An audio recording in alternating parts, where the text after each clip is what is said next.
الحمد للہ والصلاة والسلام علی رسول اللہ اما بعد فاعوذ باللہ من الشیطان الرجیم بسم اللہ الرحمن الرحیم یا ایہا الذین آمنوا اذا لقیتم الذین کفروا زحفا فلا تولوهم الادبار ومن یولہم یومئذ دبرہ الا متحرفا لقتال او متحیزا الی فئۃ فقد باء بغضب من اللہ ومأواہ جہنم وبئس المصیر۔ سورۃ الانفال آیت نمبر 15 اور 16 آپ کے سامنے پیش کی گئی۔ مدنی سورہ ہے۔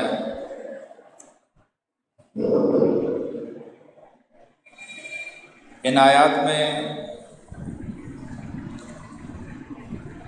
اللہ رب العزت نے مسلمانوں کو کچھ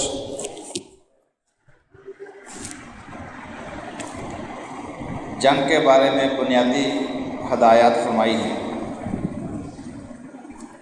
کیونکہ ہجرت کے بعد رسول اللہ صلی اللہ علیہ وسلم اور صحابہ کرام جب مدینہ کے اندر آباد ہوئے ہیں تو کفار مکہ نے آپس میں مشورہ کیا کہ یہ تو وہاں پہ جا کے آرام سے بیٹھ گئے، امن سے بیٹھ گئے اور ہمارے شر سے محفوظ ہو گئے، اور وہاں پہ جا کے انہوں نے اسلام کی دعوت کو آزادی کے ساتھ پھیلانا شروع کر دیا ہے۔ تو اس وقت انہوں نے آپس میں مشورہ کیا کہ کیوں نہ ان کے اوپر وہاں پہ جا کے حملہ کیا جائے، تاکہ وہ دین جو ہمارے آباء و اجداد اور ہمارے وراثتی دین کے اوپر تنقید کر رہا ہے، اس کو صفحہ ہستی سے مٹا دیا جائے۔ تو جہاں انہوں نے اپنی تیاریاں کرنا شروع کی، اس کے ساتھ ساتھ مدینہ کے اندر ان دنوں میں عبداللہ بن ابی اس کا بحیثیت سردار انتخاب ہونے جا رہا تھا، یعنی ابھی اعلان نہیں ہوا تھا، تیاریاں پوری کر لی گئی تھیں۔ تو انہوں نے اس کے ساتھ رابطہ کیا اہل مکہ نے کہ تم ان کو یہاں سے نکالو، ورنہ پھر ہم مدینہ کے اوپر ایسی چڑھائی کریں گے کہ ہم تمہیں بھی نہیں بخشیں گے۔ تو عبداللہ بن ابی نے بھی اپنے طور پر مسلمانوں کی مخالفت شروع کر دی، اور دوسری طرف مشرکین مکہ نہ صرف یہ کہ مسلمانوں کے خلاف تیاریاں کر رہے تھے، بلکہ چھوٹے چھوٹے وہ لشکر بھیجتے بھی تھے جاسوسی کے لیے بھی، اور ادھر مسلمان چرواہے جو مدینہ کے اطراف میں آبادیوں کے اندر جو اپنے اونٹ اور بکریاں چراتے تھے، ان کے اوپر حملے بھی کرواتے تھے وہ۔ اور یہاں تک کہ انہوں نے بعض صحابہ جو عمرہ کے لیے مکہ گئے، انہوں نے ان کو بھی دھمکی لگائی کہ آئندہ یہاں پہ گھسنے کی کوشش نہ کرنا۔ تو اس طریقے سے انہوں نے مسلمانوں کا مدینہ کے اندر جو ہے وہ دائرہ تنگ کرنے کی کوشش کی۔ اب صورتحال یہ تھی، مدینہ کے اندر بعض صحابہ کرام وہ رسول اللہ صلی اللہ علیہ وسلم سے اجازت بھی مانگ رہے تھے کہ یا رسول اللہ صلی اللہ علیہ وسلم ہمیں اجازت دیے کہ ہم ان کے ساتھ جنگ لڑیں، ہم ان کو اینٹ کا جواب پتھر کے ساتھ دیں۔ تو جہاں تک مکہ کے اندر آپ کو معلوم ہے کہ مسلمانوں کو حکم دیا گیا تھا کفوا ایدیکم، کہ اپنے ہاتھوں کو باندھے رکھو، ابھی جنگ نہیں کرنی، ابھی لڑائی کا موقع نہیں ہے، ابھی حالات سازگار نہیں ہیں۔ تو اب مدینہ کے اندر جو کہ مدینہ کا ریاست بن چکی تھی مسلمانوں کی، آپ بحیثیت حکمران وہاں پہ ہجرت کر کے گئے تھے، یعنی رسول اللہ صلی اللہ علیہ وسلم مدینہ کے اندر بحیثیت پردیسی نہیں گئے تھے، بحیثیت حکمران گئے تھے۔ تمام صحابہ کرام نے آپ کو مدینہ کا حکمران تسلیم کر لیا تھا، اور آپ نے بحیثیت حکمران وہاں کے جو اطراف کے جو قبائل تھے اہل کتاب کے اور دوسرے بھی، ان کے ساتھ آپ نے باقاعدہ معاہدے کیے تھے۔ تو اب چونکہ ایسی صورتحال پیش آ رہی تھی تو پھر اللہ تعالیٰ نے مسلمانوں کو تیار کیا کہ فما اذن للذین یقاتلون بانہم ظلموا وان اللہ علی نصرہم لقدیر۔ فما کہ اجازت دے دی گئی ہے ان لوگوں کو جن کے خلاف جنگ کی جا رہی ہے، یعنی کہ جنگ ان کی طرف سے کی جا رہی تھی، دشمنوں کی طرف سے جنگ کی جا رہی تھی، صحابہ کرام کی طرف سے اس کا آغاز نہیں تھا۔ اس کا آغاز جو ہوا ہے یہ ان کی طرف سے ہوا ہے۔ رسول اللہ صلی اللہ علیہ وسلم نے جتنی بھی جنگیں کی ہیں اپنی زندگی کے اندر، سوائے جنگ خیبر کے، آپ صلی اللہ علیہ وسلم نے جتنی بھی جنگیں کی ہیں وہ ساری کی ساری دفاعی جنگیں لڑی ہیں۔ تو لہذا یہاں پہ جو ابتدائی حکم آیا وہ یہ ہے کہ فما اذن للذین یقاتلون بانہم ظلموا، فرما کہ جن لوگوں کے خلاف جنگ کی جا رہی ہے انہیں بھی اب اجازت دے دی گئی ہے، کیونکہ وہ مظلوم ہیں، ان کو وہ ظلم کیا گیا ہے۔ وَإِنَّ اللَّهَ عَلَىٰ نَصْرِهِمْ لَقَدِيرٌ، اور فرمایا کہ اللہ تعالیٰ جو ہے ان کی مدد کو وہ پوری طرح قادر ہے۔ اور یہ جو سورہ انفال کی آیات آپ کے سامنے ابھی میں نے پیش کی، ان کے اندر مسلمانوں کو جنگ کا ایک قاعدہ بیان کیا ہے۔ ظاہر ہے کہ مسلمان ابھی کو باقاعدہ منظم تربیت یافتہ فوج تو نہیں تھی، اسی طرح کے تھے بیچارے، کوئی تاجر تھا، کوئی بکریاں چرانے والا تھا، کوئی ذمہ دار تھا جو اپنی حفاظت کے لیے کو تیر تلوار ڈنڈا سوٹا رکھا ہوا تھا، وہی لے کے انہوں نے میدان میں نکلنا تھا۔ کوئی بڑی جنگی مشقیں ان کی نہیں تھیں، ان کی کوئی جدید اسلحہ نہیں تھا ان کے پاس۔ تو عین ممکن تھا کہ جب ان کے مقابلے پہ ایک بڑا لشکر آتا تو یہ تتر بتر ہو جاتے، بھاگ پڑتے، ادھر ادھر ہو جاتے، یا کوئی بھی یہ کہ ہو گیا۔ تو ان کو بتایا گیا کہ دیکھو اب جب کہ تمہارے اوپر جو جنگ مسلط کر دی گئی ہے، ایسے حالات پیدا کر دیے گئے ہیں، تو پھر یہ اب بھی اور آئندہ کے لیے یہ کلیہ اپنے ذہن میں رکھو۔ فرمایا یا ایھا الذین آمنوا اذا لقیتم الذین کفروا زحفا، اے لوگوں جو ایمان لائے ہو، جب بھی تمہارا کبھی کفار کے ساتھ میدان جنگ کے اندر مقابلہ ہو جائے، یعنی یہاں بات ہو رہی ہے میدان جنگ کی، عام حالات کی بات نہیں ہو رہی، میدان جنگ کی بات ہو رہی ہے کہ جب فوجیں آمنے سامنے آ جائیں، فلا تولوہم الادبار، تو پھر تو کبھی بھی ان کے سامنے پیٹھ نہ پھیرنا، میدان چھوڑ کے نہ بھاگنا، پیچھا نہ دکھانا وہاں پہ۔ پھر جب کچھ بھی ہو جائے، آپ میدان میں اتر آئے ہو تو پھر آپ یا فتح ہے یا شکست ہے، شہادت ہے یا غازی ہو۔ فما ومن یولہم یومئذ دبرہ، فرمایا کہ جو اس دن پیٹھ پھیرے گا، الا متحرفا لقتال، سوائے اس کے کہ وہ کوئی جنگی چال چلنا چاہتا ہے، یعنی ظاہری طور پر یہ شو کرے کہ جی میں پیچھے ہو رہا ہوں چال چلنے کے لیے، او متحیزا الی فئۃ، یا پھر وہ ایک دستے سے نکل کر دوسرے دستے میں شامل ہونا چاہتا ہے، یعنی جنگی تدبیر کے تحت۔ فرمایا کہ اس دو صورتوں کے علاوہ جب دشمن سامنے ہو، دشمن تمہیں دیکھ رہا ہے، تو ان دو تدبیری امور کے علاوہ اگر فرمایا کہ اس دن کو پیٹھ پھیرے گا، فقد باء بغضب من اللہ ومأواہ جہنم، تو وہ سمجھ لے کہ اللہ کے غضب کے اندر گھر جائے گا، اس کا ٹھکانہ جہنم ہے، وبئس المصیر، وہ بہت ہی برا ٹھکانہ ہے۔ یعنی یہ فوجی جرم تو ہے ہی ہے، ایسی صورت میں پیٹھ پھیرنا یہ فوجی جرم تو ہے، لیکن اس کے ساتھ ساتھ وہ اللہ کا بھی مجرم ہے۔ اب اس کے ایمان کا تقاضا یہ ہے کہ جس رب کے اوپر وہ ایمان لایا ہے اس کو وہ توکل کرتے ہوئے وہ میدان جنگ کے اندر ہم ٹھونک کر وہ کھڑا ہو جائے۔ اب پیچھے ہٹنے کی کوئی گنجائش نہیں ہے۔ تو میرا یہ آج کا جو موضوع وہ یہ ہے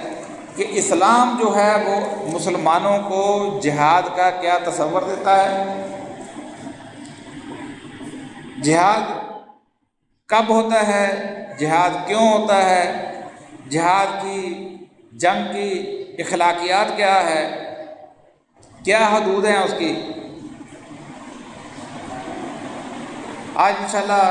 اس کو قرآن و سنت کی روشنی میں آپ کے سامنے پیش کیا جائے گا۔ جہاد کا جو لغوی معنی ہے وہ تو کوشش کرنا ہے، مشقت اٹھانا، کوشش کرنا، انتہا درجے کی کوشش کرنا،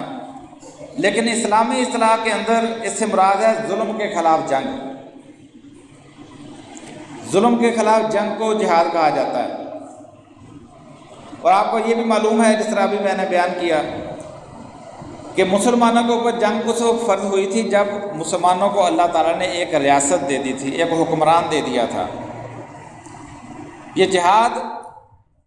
ریاست اور حکمران کی اطاعت میں کیا جاتا ہے،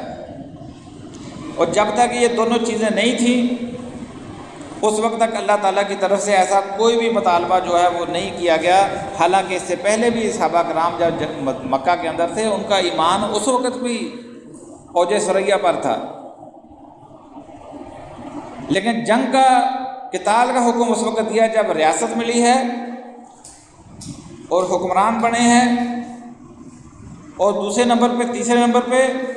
جب آغاز جو ہے وہ دشمن کی طرف سے کیا گیا، جب ان کو جنگ مسلط کر دی گئی ہے، بس اس کے علاوہ چارہ کوئی نہیں تھا۔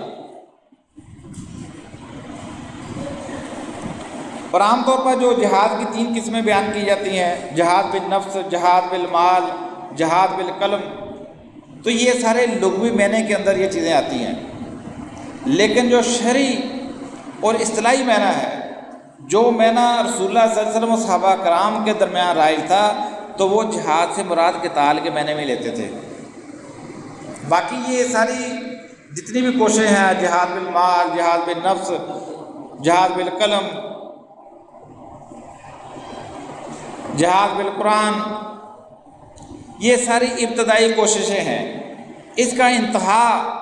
اس جہاد کی جو انتہا ہے، جو آخری شکل ہے وہ قتال ہے، جنگ ہے۔ اور صحابہ کرام کے ہاں عام طور پر یہ آخری شکل جو ہے اسی جہاد سے مراد یہ قتال ہی لیا جاتا تھا۔ اور اس کی اہمیت یہ ہے کہ اس کی فضیلت اور اہمیت میں جو کچھ بیان کیا جاتا ہے وہ یہ ہے کہ جب کبھی بھی رسول اللہ صلی اللہ علیہ وسلم کی طرف سے اعلان کیا جاتا تھا کہ بھئی جہاد کے لیے تیار ہو جاؤ، تو ہمیں احادیث اور سیرت کی کتابوں کے اندر ملتا ہے کہ نوجوان اور سیانی عمر کے صحابہ کرام تو اپنی جگہ پر، مسلمانوں کے جو بچے ہوتے تھے وہ بھی بڑھ چڑھ کر اس میں حصہ لیتے تھے۔ ہر ایک کی کوشش ہوتی تھی میں اس جنگ میں کام آ جاؤں، سوائے منافقین کے۔ منافقین کے علاوہ ہر مسلمان جو تھا، یعنی ایسی ان کی بصیرت ان کے اندر اللہ تعالیٰ نے پیدا کر دی تھی، ایمانی بصیرت، کہ جب بھی حکم دیا جاتا، یہ تو الگ بات تھی کہ کبھی سواریاں کم ہیں یا تھوڑے افراد کی ضرورت ہے، ہتھیار نہیں ہے، روک دیا جاتا تھا کہ بھی نہیں بھی یہاں سے صرف 500 بندہ جائے گا، صرف 300 بندہ جائے گا، صرف 1000 نفری کی ضرورت ہے۔ تو جب پیچھے ہوتے تھے قرآن ان کا نقشہ کھینچتا ہے سورۃ توبہ کے اندر، وہ روتے ہوئے واپس جاتے تھے۔ اور بچوں کا عالم یہ ہوتا تھا کہ وہ ایڑیاں اٹھا کر چلا کرتے تھے کہ کہیں ہمیں چھوٹا سمجھ کے پیچھے نہ چھوڑ دیا جائے۔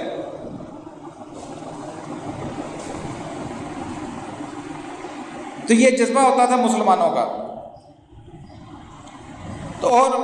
اس کی فضیلت یہ ہے کہ نبی صلی اللہ علیہ وسلم فرماتے ہیں کہ ایک عمل ایسا بھی ہے کہ جس کے ذریعے بندے کے لیے جنت میں 100 درجات بلند کر دیے جاتے ہیں، اور ہر درجہ جو ہے اس کا ایک کا دوسرے سے فاصلہ اتنا ہے جتنا زمین اور آسمان کے درمیان۔ تو صحابہ نے پوچھا یا رسول اللہ صلی اللہ علیہ وسلم وہ کون سا عمل ہے جس کے نتیجے میں یہ 100 درجات بلند کر دیے جاتے ہیں؟ فرمایا اللہ کی راہ میں جہاد کرنا۔ اور خود اللہ کے نبی علیہ السلام بیان کرتے ہیں کہ میری خواہش ہے کہ ہر وہ لشکر جو اللہ کی راہ میں نکلتا ہے، میری خواہش ہے کہ ہر لشکر میں جاؤں، اگر مجھے کمزور صحابہ کرام کا خیال نہ ہو، کیونکہ جس لشکر میں رسول اللہ صلی اللہ علیہ وسلم خود تشریف فرما ہوتے تھے تو صحابہ کی کوشش ہوتی تھی کہ ہم تو اب اس میں لازمی جائیں گے، فرمایا کہ اگر ان کا خیال نہ ہو تو میری خواہش ہے کہ ہر لشکر میں جاؤں، اور میری خواہش یہ ہے کہ میں اللہ کی راہ میں قتل کیا جاؤں، پھر زندہ کر دیا جاؤں، پھر قتل کیا جاؤں، پھر زندہ کیا جاؤں، پھر قتل کر دیا جاؤں۔ یعنی یہ رسول اللہ صلی اللہ علیہ وسلم کا جذبہ ہوتا تھا، لیکن بعض اوقات باقی صحابہ کرام کا لحاظ کرتے ہوئے آپ پھر کسی کو سپہ سالار بنا کر بھیج دیتے تھے۔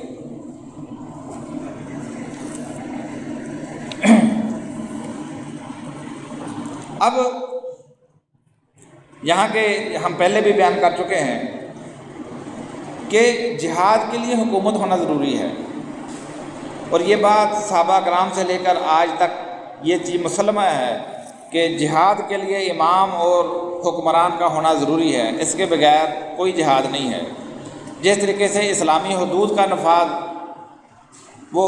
ریاست کے ساتھ وابستہ ہے، کسی انفرادی شخص کو اس بات کی رخصت نہیں ہے کہ وہ چور کے ہاتھ کاٹنا شروع کر دے، یا کسی زانی کو سنسار کرنا شروع کر دے، کسی بہتان والے کو کوڑے لگانا شروع کر دے۔ یعنی کہ کسی شخص کو جس طریقے سے انفرادی حیثیت میں حد جاری کرنے کی اجازت نہیں ہے، اسی طریقے سے کسی کو یہ بھی اجازت نہیں کہ کوئی پرائیویٹ طریقے سے اٹھے اور اٹھنے کے بعد جو وہ جہاد کا اعلان کرے، وہ اپنی تنظیم بنا کر میدان جنگ کے اندر اتر جائے، ایسی بات نہیں ہے۔ کیونکہ اللہ کے رسول صلی اللہ علیہ وسلم کا فرمان ہے فَالْإِمَامُ جُنَّةٌ، امام جو ہے وہ ڈھال ہوتا ہے، یُقَاتِلُ مِن وَرَائِهِ أَوْ يُتَّقَىٰ بِهِ، فرمایا کہ اسی کے پیچھے رہ کر یا لڑا جاتا ہے یا بچا جاتا ہے۔ اگر وہ تقویٰ کا اجر حکم دے گا تو اس کا اجر اللہ کے ہاں محفوظ ہے، اگر اس کے علاوہ کسی اور چیز کا حکم دے گا تو اس کا وبال بھی وہ خود اٹھائے گا، اس کا ذمہ دار بھی خود ہوگا۔ ہاں یہ الگ بات ہے کہ حکمران جو ہے وہ صورتحال کے مطابق فیصلہ کر لے کہ جی کس کو ساتھ لے کے جانا ہے کہ کس کو پیچھے چھوڑ کے جانا ہے، وہ ایک الگ بات ہے۔ جس طرح کہ رسول اللہ صلی اللہ علیہ وسلم کے دور میں ہوا کہ ایک شخص آیا، اس نے کہا یا رسول اللہ صلی اللہ علیہ وسلم میں جہاد میں شامل ہونا چاہتا ہوں، میرا ارادہ ہے، لیکن میرے والدین جو ہیں وہ رو رہے ہیں، میں کیا کروں؟ تو آپ نے فرمایا کہ جس طریقے سے تو نے ان کو رلایا ہے اسی طریقے سے اس کو جا کے خوش کر، اور دوسری حدیث میں آتا ہے کہ جا کے ان کی خدمت میں لگ جا، یہی تیرا جہاد ہے۔ یعنی امام جو ہے وہ صورتحال کے مطابق سپہ سالار لیڈر وہ فیصلہ کر سکتا ہے کہ کس کو لے کے جانا ہے کس کو نہیں لے کے جانا۔ تو اس کے برعکس جو پرائیویٹ تنظیمیں جہاد کرتی ہیں، اسلام میں ایسے جہاد کا کوئی تصور نہیں ہے، اس کا نتیجہ سوائے دہشت گردی کے، سوائے فتنہ فساد پھیلانے کے اور کچھ نہیں ہوتا۔ فتنہ پھیلاتے ہیں، دہشت گردی بھی پھیلاتے ہیں، اور اس کے ساتھ ساتھ لوگوں کی جیبوں کے اوپر بھی نظر رکھتے ہیں، چندے بھی وصول کرتے ہیں۔ تو یہ کام جو ہے وہ سارے کا سارا گورنمنٹ کی ذمہ داری ہے، نہ کہ کسی پرائیویٹ بندے کی۔ اب ہم دیکھتے ہیں کہ ہمارا دین ہمیں جنگی اخلاقیات کیا بتاتا ہے کہ جہاد کے دوران کن چیزوں کا خیال رکھنا ضروری ہے۔ یہ نہیں ہے کہ اب آپ کو اجازت مل گئی ہے، اب مسلمان اٹھیں اور دشمن کی ہر چیز کو تباہ و برباد کرنا شروع کر دیں۔ نہیں، اسلام نے اس کی بھی اخلاقیات مقرر کی ہے۔ اسلام سے پہلے ایسی کسی اخلاقیات کا کوئی تصور موجود نہیں تھا۔ ہمیشہ یہی ہوتا تھا کہ دشمن قوم کے حق کو ہر ممکن حد تک نقصان پہنچانے کی کوشش کی جاتی تھی۔ اسلام نے اس کی حدود مقرر کر دی ہیں۔ مثلاً آپ دیکھتے ہیں کہ اسلام نے سب سے پہلا اصول یہ دیا ہے کہ جو بندہ جنگ کے اندر شامل نہیں ہے آپ اس کو قتل نہیں کر سکتے، یا اس کے ساتھ کوئی وعدہ ہو چکا ہے آپ اس کو قتل نہیں کر سکتے۔ مثلاً اللہ تعالیٰ فرماتا ہے الا الذین یصلون الی قوم بینکم و بینہم میثاق، فرمایا کہ وہ لوگ جنگ کے حکم سے مستثنا ہے جن کے ساتھ آپ جنگ نہیں کر سکتے. وہ کون سے ہیں؟ الا الذین یصلون الی قوم بینکم و بینہم میثاق، کہ جو کسی ایسی قوم کے ساتھ جا ملے جس کے درمیان اور آپ کے درمیان میں کوئی معاہدہ ہو چکا ہے، یعنی کسی قوم کے ساتھ جنگ بندی کا آپ کا معاہدہ ہے اور کوئی بندہ جا کے اس کے اندر شامل ہو جائے تو وہ بھی اسی کے اندر شامل سمجھا جائے گا، اس کے ساتھ جنگ نہیں کی جائے گی. او جاؤکم حسرت صدورہم ان یقاتلونکم او یقاتلوا قومہم، فرمایا کہ وہ لوگ بھی اس حکم سے مستثنا ہے جو آپ کے پاس آتے ہیں اور ان کے دل لڑائی سے دل برداشتہ ہیں. وہ نہ آپ سے لڑنا چاہتے ہیں نہ وہ کسی دوسری قوم کے ساتھ لڑنا چاہتے ہیں، یعنی غیر جانبدار لوگ، نیوٹرل لوگ جو پرامن رہنا چاہتے ہیں، جو لڑائی فساد سے بچنا چاہتے ہیں، فرمایا کہ ان کے ساتھ بھی جنگ نہیں کی جائے گی. وَلَوْ شَاءَ اللَّهُ لَسَلَّطَ اللَّهُ عَلَيْكُمْ فَلْيُقَاتِلُوكُمْ، فرمایا کہ اگر اللہ تعالیٰ چاہتا تو ان کو بھی تمہارے اوپر مسلط کر سکتا تھا، وہ تمہارے ساتھ لڑ سکتے تھے، لیکن اس کے بجائے انہوں نے نیوٹرل رہنا پسند کیا، غیر جانبدار رہنا پسند کیا. تو لہٰذا فَإِنِ اعْتَزَلُوكُمْ فَلَمْ يُقَاتِلُوكُمْ وَأَلْقَوْا إِلَيْكُمُ السَّلَامَ فَمَا جَعَلَ اللَّهُ لَكُمْ عَلَيْهِمْ سَبِيلًا، لہذا اگر وہ آپ سے کنارہ کش ہو جائیں، لڑنے سے باز رہیں، آپ کی طرف صلح کا ہاتھ بڑھائیں، تو پھر اللہ تعالیٰ نے آپ کے اوپر ان کے اوپر دست درازی کرنے کی کوئی سبیل نہیں رکھی. یعنی کتنی زبردست بات ہے.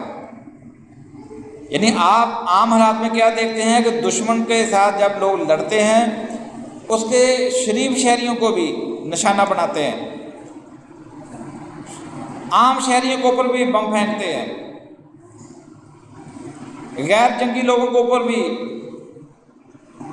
نان کمبیٹنٹ غیر مقاتل لوگ، غیر فوجی لوگ، ان کے اوپر بھی بم برساتے ہیں، جس طرح آپ کے سامنے فلسطین میں ہو رہا ہے اور بھی کئی جگہوں پہ ہوتا ہے. یا ابھی انڈیا نے آپ کے سامنے کیا کہ آبادیوں کو، پاکستان کی آبادیوں کے اوپر بم برسانا شروع کر دیے. تو اللہ تعالیٰ فرماتا ہے کہ نہیں، تمہارا کام یہ نہیں ہے، تمہاری جنگ صرف ان کے ساتھ ہے جو تمہارے ساتھ جنگ کرتے ہیں، جو غیر مقاتل لوگ ہیں ان کے ساتھ آپ کی جنگ نہیں ہے. پھر دوسری شرط اللہ تعالیٰ نے کیا رکھی ہے کہ جنگ کے دوران ہر قسم کے معاہدے کی پاسداری ضروری ہے. جنگ کا مطلب یہ نہیں ہے کہ آپ جو معاہدے ہو چکے ہیں، ریٹن معاہدے ہو چکے ہیں، آپ ان کو بھی نظر انداز کر دیں، ایسا نہیں ہے. اس میں اللہ تعالیٰ نے بہت سختی برتی ہے، بلکہ فرمایا کہ اگر ایسا معاملہ ہے کسی قوم کے، یہاں تک کہ اگر جس قوم کے ساتھ معاہدہ ہے اور اس قوم کے اندر رہنے والے مسلمانوں کے اوپر ظلم بھی ہو رہا ہے، لیکن آپ کا ان کے ساتھ امن معاہدہ ہے، آپ تب بھی ان مسلمانوں کی خاطر وہ معاہدہ توڑ کر ان کے ساتھ نہیں لڑ سکتے. یعنی ایک فرض کرا انڈیا کے ساتھ ہمارا ایک معاہدہ ہے، امن کا معاہدہ، عام حالات میں دوستی کا، امن کا معاہدہ ہو جاتا ہے کہ ہم نہیں جنگ کریں گے، لیکن اگر وہاں پہ رہنے والے مسلمانوں کے اوپر کوئی ظلم ہوتا ہے تو یہ نہیں ہو سکتا کہ یہاں سے مسلمان اٹھیں وہ وہاں پہ جا کے بم برسانا شروع کر دیں، ان کے ساتھ جنگ چھیڑ دیں. نہیں، ہمارا ان کے امن کا معاہدہ ہے. اب وہاں پہ جو معاملہ ہو رہا ہے وہ ان کا اندرونی معاملہ ہے، وہ اس کو خود اپنے طریقے سے ہینڈل کریں گے. سورہ انفال میں اللہ تعالیٰ فرماتا ہے ان الذین آمنوا وہاجروا وجاہدوا باموالہم وانفسہم فی سبیل اللہ، کہ وہ لوگ جو ایمان لائے، جو ہجرت کی اور جہاد کیا اپنے جان اور مال کے ساتھ اللہ کی راہ میں، والذین آووا ونصروا، اور وہ لوگ جنہوں نے ان کی مدد کی، ان کو پناہ دی، اولئک بعضهم اولیاء بعض، فرمایا کہ یہ سارے ایک دوسرے کے دوست ہیں، یعنی انصار و مہاجرین یہ سب ایک دوسرے کے دوست ہیں. والذین آمنوا ولم یہاجروا، ہاں وہ لوگ جو ایمان لائے لیکن وہ ہجرت نہیں کر سکے، ما لکم من ولایتہم من شیء حتی یہاجروا، فرمایا کہ ان کی حفاظت کی ذمہ داری تمہارے اوپر نہیں ہے جب تک وہ ہجرت کر کے آپ کے پاس نہ آ جائیں. وہ نہیں ہجرت کر کے وہاں سے آ رہے تو پھر آپ کی ذمہ داری نہیں ہے، آپ تو خود ابھی غیر محفوظ ہو۔ آپ اپنا گھر سننا گھر چھوڑ کر وہاں پہ جا کے اس کی مدد نہیں کر سکتے، وہ ان کو چاہیے کہ وہ وہاں سے چھوڑ کے تمہارے پاس کیوں نہیں آ جاتے۔ ظلم ان کے اوپر ہو رہا ہے، تکلیفیں ان کو دی جا رہی ہیں، تو ان کے سامنے مثال موجود ہے۔ آپ لوگوں نے بھی تو ہجرت کی تھی، تو آپ ہی کی طرح وہ بھی ہجرت کر کے آپ کے پاس آ جائیں۔ جب آپ کے پاس آ جائیں گے تو آپ کی پناہ میں بھی آ جائیں گے۔ فرمایا کہ ہاں ایک صورت ہے، وَإِسْتَنْصَرُوكُمْ فِي الدِّينِ فَعَلَيْكُمُ النَّصْرُ إِلَّا عَلَىٰ قَوْمٍ بَيْنَكُمْ وَبَيْنَهُم مِّيثَاقٌ۔ فرمایا کہ ہاں اگر وہ آپ سے مدد مانگتے ہیں، وہ مظلوم آپ سے مدد مانگتے ہیں تو پھر آپ کے اوپر لازم ہے کہ آپ ان کی مدد کریں، لیکن استثناء اس میں یہ ہے الا علی قوم بینکم و بینہم میثاق، سوائے اس کے کہ اگر تمہارے اور کسی قوم کے درمیان میں معاہدہ ہو چکا ہے تو آپ پھر معاہدے کی خلاف ورزی کرتے ہوئے آپ ان کی مدد نہیں کر سکتے۔ اس کی مثال آپ کے سامنے ہے کہ صلح حدیبیہ ہوئی، 10 سال تک کے لیے جنگ بندی کا معاہدہ ہو گیا کہ 10 سال تک جنگ نہیں ہوگی۔ ابھی صلح کی شرائط لکھی جا رہی تھیں، سائن نہیں ہوئے تھے کہ ابو جندل رضی اللہ عنہ جو ہیں وہ سہیل بن عمر کے بیٹے، وہ بیڑیوں میں جکڑے ہوئے وہاں پہ پہنچ گئے۔ اس نے کہا یا رسول اللہ صلی اللہ علیہ وسلم دیکھیں میرا حال، میں ایمان لا چکا ہوں، میں آپ سے ملنا چاہتا ہوں۔ تو آپ نے فرمایا کہ آ جاؤ۔ تو اس وقت جو سردار بیٹھے ہوئے تھے انہوں نے کہا کہ نہیں، ہماری ابھی یہ بات ہو چکی ہے۔ آپ نے کہا کہ ابھی سین انگوٹھا نہیں ہوا، فرمایا کہ نہیں بات ہو چکی ہے، اس کو ہم آپ کے حوالے نہیں کر سکتے۔ آپ نے اس سے کہا بھی اللہ کی بس صبر کرو، واپس چلے جاؤ۔ اس نے کہا یا رسول اللہ انہوں نے میرے اوپر جو ظلم کے پہاڑ توڑے وہ آپ کے سامنے، میں کہ اب میں کچھ نہیں کر سکتا۔ ایک ایگریمنٹ ہے، سائن ہو رہا ہے، مسلمانوں کے وسیع تر مفاد میں ایک ایگریمنٹ ہو رہا ہے۔ اب اس کے اوپر اگر ظلم ہو بھی رہا ہے تو اس کا اجر بھی تو اللہ سے ملنا کہ نہیں ملنا، اس کو جنت بھی تو کسی چیز کا انعام ملے گی کہ نہیں ملے گی۔ لیکن مسلمانوں کا جو وسیع تر مفاد جو تھا، جس کو اللہ تعالیٰ نے انا فتحنا لک فتحا مبینہ قرار دیا، فتح مبین قرار دیا، وہ معاہدہ سائن ہو رہا ہے۔ مسلمانوں کے وجود کو تسلیم کیا جا رہا ہے اس معاہدے کے اندر، جو اس سے پہلے تک نہیں وجود تسلیم کیا گیا تھا۔ اب ابو جندل ہی نہیں، اس کے علاوہ اور بھی بہت سارے مسلمان تھے جو بھی مکہ کے اندر موجود تھے، جو مدینہ آنا چاہ رہے تھے۔ آپ نے ان کو نہیں بلوایا، آپ معاہدہ کر کے واپس چلے گئے۔ تھوڑے دنوں کے بعد ابو بصیر وہاں پہ پہنچ گئے اور پیچھے سے کفار جو تھے انہوں نے بندہ بھیج دیا، اپنے نمائندے بھیج دیے کہ جی یہ دیکھو آپ کے پاس آیا، اس کو واپس کرو۔ آپ نے اس کو واپس کر دیا، ان کے حوالے کر دیا۔ اب ابو بصیر نے کیا کیا کہ ان 2 بندوں کو جو اس کو لینے آئے تھے ان کو طریقے سے قتل کر دیا، رستے میں قتل کر کے پھر مدینے پہنچ گئے۔ آپ نے جب کپڑوں کی حالت دیکھی بھی یہ کیا بھی، ابو بصیر کہنے لگے رضی اللہ عنہ کہنے لگے جی میں نے ان کو قتل کر دیا۔ وہ فرمایا کہ جاؤ، کیوں پھنسائے گا، کیوں جنگ کی شعلے بھڑکانا چاہتا ہے، فساد فتنہ برپا کرنا چاہتا ہے، یا نکل جائے یہاں سے۔ اب وہ وہاں پہ مدینے میں بھی نہیں رہ سکتے تھے، مکے میں بھی نہیں جا سکتے، 2 بندے ان کے قتل کر دیے۔ وہ جا کے ساحل پہ جا کے تیسری جگہ پہ پہنچ گئے۔ یعنی رسول اللہ صلی اللہ علیہ وسلم نے اپنے معاہدے کی خلاف ورزی نہیں کی، پتہ بھی تھا کہ مسلمانوں کے اوپر وہاں پہ ظلم ہو رہا ہے، تکلیفیں برداشت کر رہے ہیں۔ تو یہ دیکھیں قرآن ہمیں اس کی رہنمائی بتا رہا ہے۔ یہاں آج دیکھیں ہمارے سامنے کتنی ایسی چیزیں ہو جاتی ہیں کہ جی دیکھو جی فلسطین کے اندر یہ ہو رہا ہے، فلاں جگہ پہ یہ ہو رہا ہے، آپ اٹھ کے ان کے لیے نکلتے کیوں نہیں؟ اور پھر ممالک جو ہوتے ہیں وہ بہت سارے معاہدوں کے اندر بندھے ہوئے ہوتے ہیں، کئی جکڑ بندیوں کے اندر پھنسے ہوئے ہوتے ہیں۔ آپ یہاں سے جا کے وہاں حملہ کرنا چاہتے ہو اور آپ کا گھر سننا ہے، وہ آپ کا ہمسایہ آپ کو زندہ چبا جانے کے لیے تیار بیٹھا ہے، اور ان کے پاس بھی تو آپشن موجود ہے۔ اگر ان کے اوپر ظلم ہو رہا ہے تو ہجرت کر جائیں، علاقہ چھوڑ جائیں۔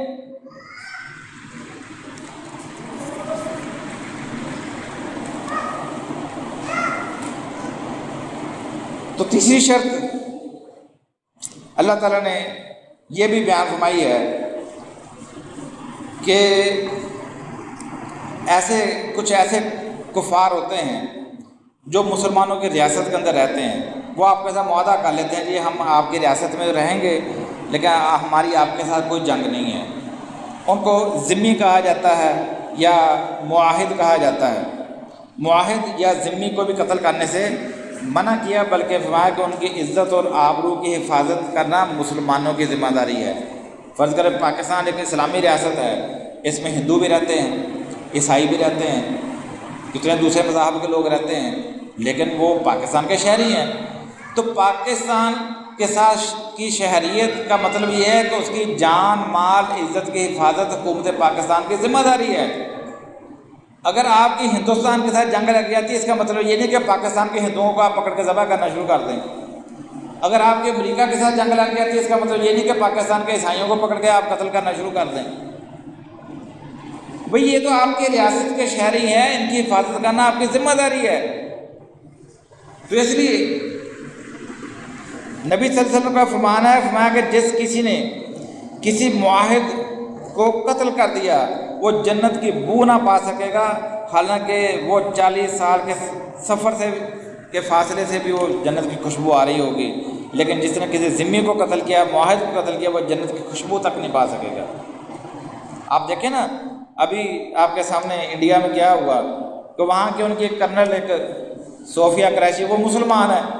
لیکن ہندوستان کی فوج میں بھرتی ہے وہ۔ اب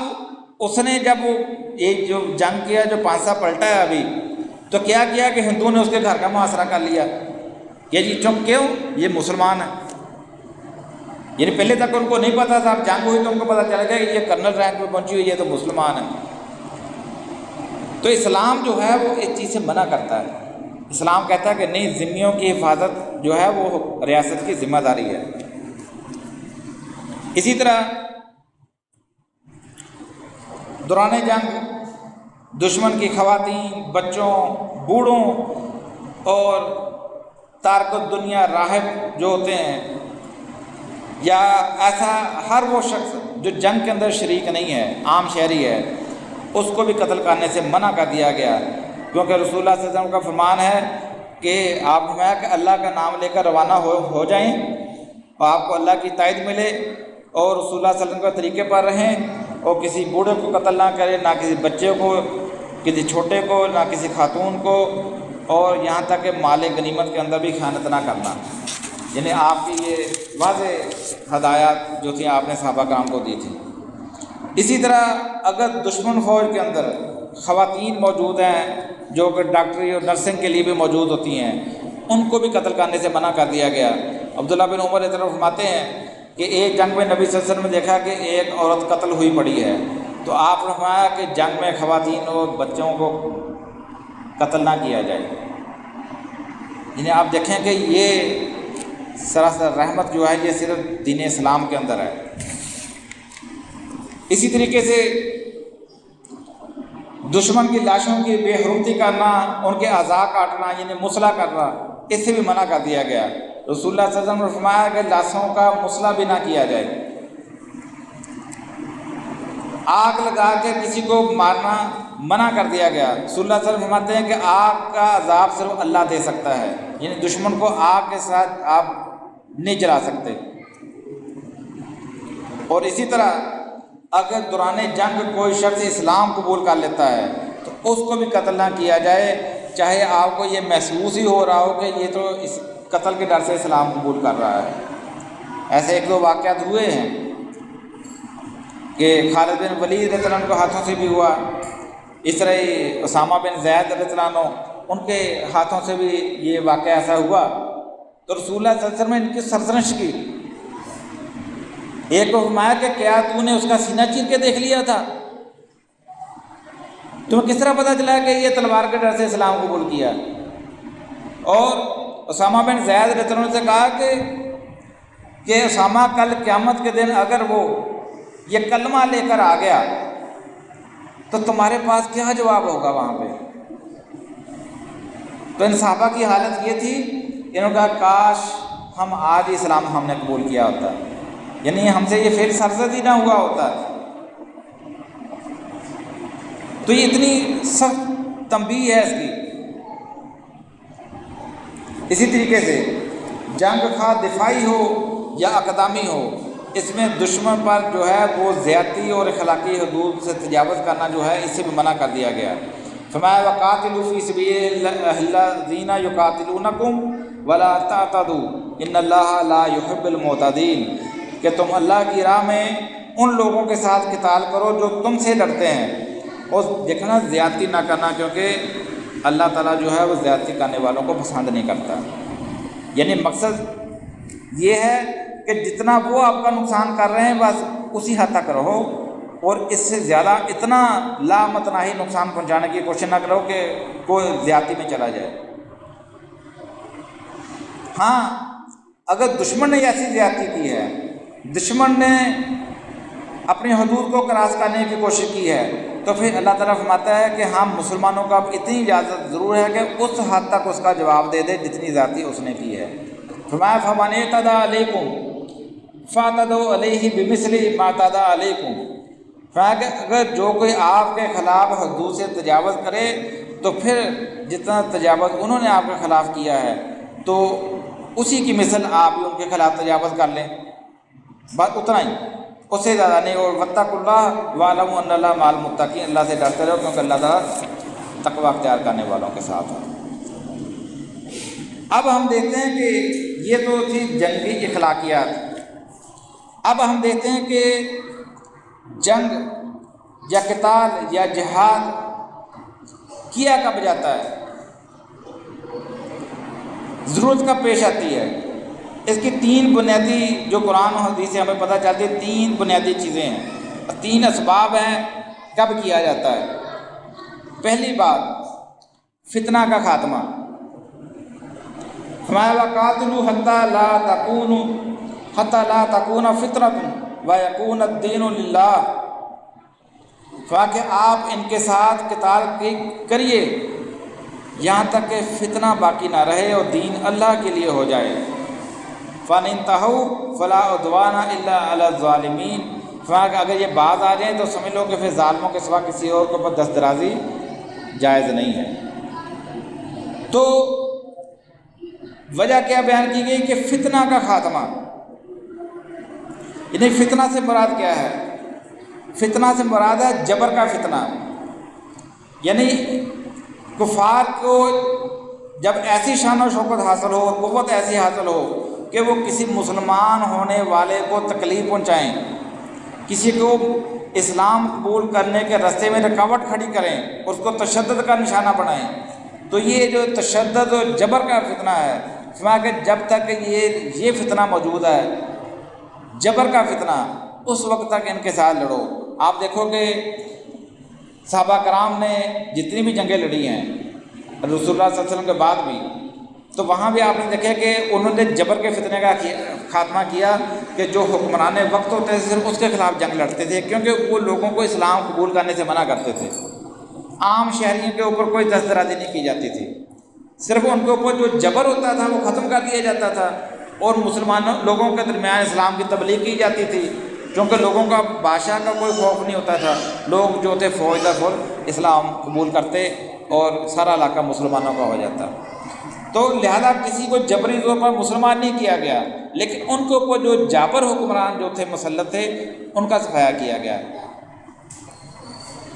دوسرا سبب ہوتا ہے جہاد کا دفاع کرنا، یعنی جب کفار مسلمانوں پر حملہ آور ہو جائیں تو دفاع کے لیے لڑنا بھی یہ فطری امر ہے۔ فرمایا وقاتلوا فی سبیل اللہ الذین یقاتلونکم، فرمایا کہ ان کے ساتھ لڑو جو تمہارے ساتھ لڑتے ہیں، جو تمہارے ساتھ لڑتے ہیں ان کے ساتھ لڑو، یعنی دفاع کے طور پر۔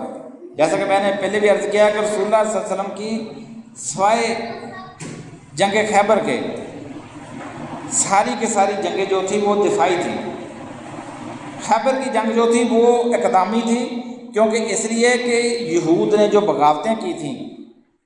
یہود نے جو مشرکین کا ساتھ دیا تھا، جو معاہدہ شکنی کی تھی، اس وجہ سے رسول اللہ صلی اللہ علیہ وسلم نے ان کے خلاف اقدام کیا تھا۔ اور تیسری وجہ ہوتی ہے جہاد کی ظلم کی روک تھام کرنا، یعنی اگر دنیا کے کسی خطے کے اندر کمزوروں پر ظلم ہو رہا ہے، اب وہ کمزور کوئی بھی ہو سکتا ہے، مسلمان بھی ہو سکتا ہے، غیر مسلم بھی ہو سکتا ہے، دنیا کے کسی خطے کے اندر اگر کمزوروں کے اوپر ظلم ہو رہا ہے تو انہیں اس سے نجات دینے کے لیے ظالموں سے قتال کیا جائے گا۔ تو ظاہر ہے کہ یہ اسی وقت ہوگا جب مسلمانوں کے اندر یا حکومت کے پاس اتنی طاقت ہو کہ وہ دنیا کے کسی بھی خطے کے اندر ہونے والے ظلم کو روک سکے، اس سے پہلے اتنی طاقت اس کے اندر ہونی چاہیے۔ فرمایا وَمَا لَكُمْ لَا تُقَاتِلُونَ فِي سَبِيلِ اللَّهِ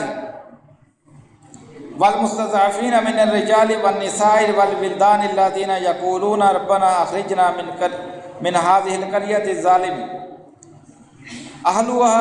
وَاجْعَلْ لَنَا مِن لَّدُنكَ وَلِيًّا وَاجْعَلْ لَنَا مِن لَّدُنكَ نَصِيرًا۔ آخر کیا وجہ ہے کہ آپ اللہ کی راہ میں ان بے بس مردوں، عورتوں اور بچوں کی خاطر جنگ نہ کریں جنہیں کمزور پا کر دبا لیا گیا ہے، اور وہ فریاد کر رہے ہیں کہ خدایا ہم کو اس بستی سے نکال جس کے باشندے ظالم ہیں، وہ اپنی طرف سے ہمارا کوئی حامی و مددگار پیدا کر دے۔ یعنی کہ کمزوروں مظلوموں کی مدد کے لیے بھی جہاد کیا جاتا ہے، لیکن اس میں پھر وہی بات آئے گی کہ اس بات کا خیال رکھنا ضروری ہے کہ کیا آپ کا اس قوم کے ساتھ یا اس خطے کے جو حکمران ہیں ان کے ساتھ کا معاہدہ تو نہیں ہوا۔ فرمایا وَنِسْتَنْصَرُوكُمْ فِي الدِّينِ فَعَلَيْكُمُ النَّصْرُ إِلَّا عَلَىٰ قَوْمٍ بَيْنَكُمْ وَبَيْنَهُم مِّيثَاقٌ۔ فرمایا کہ اگر دین کے معاملے میں وہ آپ سے مدد مانگتے ہیں تو ان کی مدد کرنا آپ پر لازم ہے، لیکن کسی ایسی قوم کے خلاف نہیں جس کا معاہدہ آپ کے ساتھ ہو چکا ہے۔ لیکن اگر وہ معاہدہ مخصوص مدت کے لیے ہے تو پھر آپ کو اس مدت کے خاتمے کا انتظار کرنا پڑے گا۔ اگر خاتمے کا انتظار نہیں کرتے تو پھر آپ کو اعلانیہ کھلے عام اس معاہدے کو ختم کرنا پڑے گا۔ بھئی وہ جو معاہدہ تھا وہ ہم اس کو ختم کرتے ہیں، اب ہم اور آپ آمنے سامنے ہیں،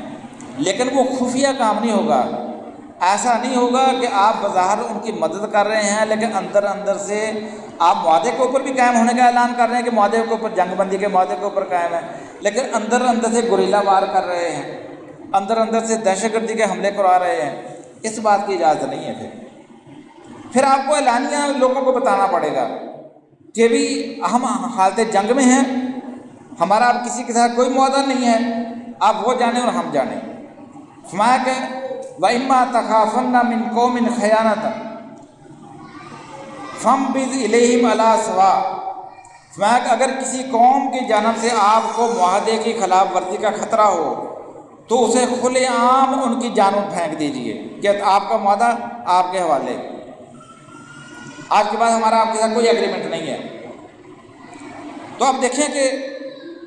یہ جنگ کی اخلاقیات ہے، یہ جنگ کے ضابطے ہیں جو اللہ ہمیں بتاتا ہے، اور جب تک مسلمان انہی کی پیروی کریں گے انشاءاللہ کامیابی ہوگی۔ جہاں مسلمان خود ظالم بننے کی کوشش کریں، مسلمان ان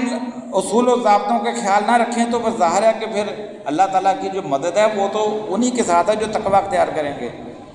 جو اللہ کی مانیں گے۔ جو اللہ کی مانے بغیر اللہ کو اپنی منوانا چاہیں تو اللہ تعالیٰ ایسوں کی نہیں مانتا۔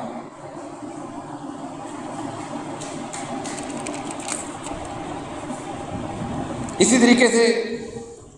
جب رسول اللہ صلی اللہ علیہ وسلم کو مشرکین عرب سے جنگ کرنے کا حکم دیا گیا سورہ توبہ کے اندر کہ آپ ان کے ساتھ جنگ کرو، کیوں؟ انہوں نے معاہدہ ختم کر دیا تھا، معاہدہ شکنی کی تھی۔ اللہ تعالیٰ نے فرمایا کہ آپ ان کے ساتھ جنگ کرو، لیکن ان میں سے کچھ لوگ ابھی بھی موجود تھے جو معاہدے کے اوپر قائم تھے، جنہوں نے معاہدہ شکنی نہیں کی تھی، تو ان کے لیے اللہ تعالیٰ نے سورہ توبہ کے اندر ہی فرمایا کہ إِلَّا الَّذِينَ عَاهَدتُّم مِّنَ الْمُشْرِكِينَ ثُمَّ لَمْ يَنْقُصُوكُمْ شَيْئًا وَلَمْ يُظَاهِرُوا عَلَيْكُمْ عَهْدًا فَأَتِمُّوا عَلَيْهِمْ عَهْدَهُمْ إِلَىٰ مُدَّتِهِمْ إِنَّ اللَّهَ يُحِبُّ الْمُتَّقِينَ۔ فرمایا کہ سوائے ان مشرکین کے جن کے ساتھ آپ لوگوں نے معاہدہ کیا، پھر انہوں نے اس میں کوئی کسی چیز کی کسر نہ چھوڑی، وہ آپ کے خلاف کسی کی مدد بھی نہ کی، تو ان سے اس معاہدے کی مدت تک اپنا وعدہ پورا کیجیے۔ یعنی آپ دیکھیں کہ اسلام جو ہے وہ اپنے دشمن کے ساتھ بھی عہد و معاہدہ پورا کرنے کا حکم دیتا ہے، یہی اسلام کی شان ہے۔ اور آپ دیکھیں کہ مسلمانوں نے کبھی بھی جہاں بھی وعدہ کیا ہے اس کی مخالفت نہیں کی. یہاں تک کہ دشمنوں کو بھی اعتبار ہوتا تھا کہ ہمارا معاہدہ مسلمانوں کے ساتھ ہوا ہے. لیکن آج آپ کے سامنے پوری دنیا کے اندر مسلمانوں کی رسوائی کی بڑی وجہ یہی ہے، کسی بھی چیز کے اوپر قائم نہیں ہے، نہ اخلاقیات کے اوپر قائم ہے، نہ اور معاملات کے اندر. لیکن جتنے پرسنٹ بھی کام اس کے اوپر قائم ہوں گے اتنے پرسنٹ اس کو مدد ضرور مل جائے گی. تو بہرحال اس ساری تفسیر کا مطلب یہ ہے کہ اسلام وہ دین ہے جس نے جنگ کا بھی ایک دائرہ اخلاق، اس کی بھی اخلاقیات مقرر کر دی، اور اس کی بھی انتہائی ضرورت جو وہ بیان کرتی کہ یہ کوئی شوقیہ چیز نہیں ہے، یہ وہ چیز ہے جو آپ کو مسلط کی جائے گی تو آپ کو میدان میں اترنا ہے. اور جب میدان میں اترنا ہے تو پھر پیٹھ نہیں پھیرنی، پھر میدان نہیں چھوڑنا. پھر اگر میدان چھوڑو گے تو پھر آپ اللہ کو بھی مجرم ہو اور دنیاوی اعتبار پہ بھی آپ فوجی جرم کرو گے. جہاں بھی سزا ملے گی وہاں بھی سزا ملے گی. اللہ تعالیٰ دعا ہے کہ اللہ تعالیٰ ہمیں اپنے دین کو پوری طرح سمجھنے، اس کو عمل کرنے کی توفیق عطا فرمائے. کل قولی ھذا استغفر اللہ لی و لکم ولسائر المؤمنین.